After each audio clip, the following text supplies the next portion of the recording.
大家好，想畫乜嘢留言俾我。今日要分享嘅粉彩畫咧係帆星咁啊，其實就係帆船同埋星空咁我簡短咗呢一兩個字咁樣。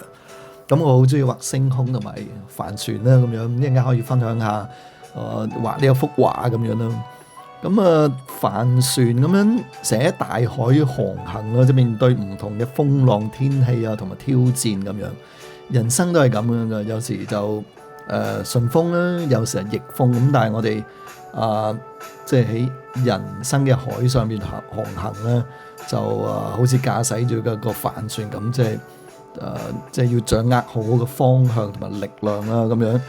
咁即係當佢風係正面嗰時，咁個帆咧就可以幫助我哋前行啦。咁但係風向轉咗嗰時咧，我哋又要識得去調節喎。如果唔係，我哋又係即係死守一個方法咁樣咧，就唔能夠好即係順利咁去到我哋嘅目的地啦咁樣嚇。咁當然我哋喺呢一個嘅途中，即係呢個航行途中咧，咁天氣點樣變壞或者遇到啲風暴，都要去即係冷靜去分析啦，咁啊決定係咪繼續向前，抑或停一停咁樣先。咁所以即係當我哋遇到啲困難啊、挫折啊，咁我哋都要保持冷靜啦，分析下個處境，就冇俾情緒左右咗啦。唯有係咁，我哋先至可以咧喺逆境之中咧揾到出路咁樣嘅咁啊嚇。咁希望大家都可以好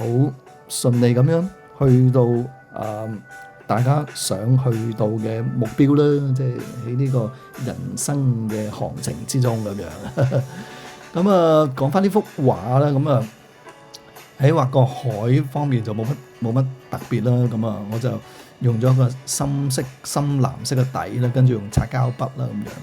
反而想分享咧就係今次咧畫嗰個嘅月光咁樣。咁通常咧就係今次我用咗個白色啦，咁再加上啲深藍色咁樣。再用啲擦膠筆咁樣去畫咧，就好似咧就即係好似超級月亮，你用一個好好嘅相機咁樣去影到，就即係睇到月球嘅表面啊咁樣。咁我就想畫到呢個感覺咁樣。咁我都覺得有少少畫得到嘅咁樣。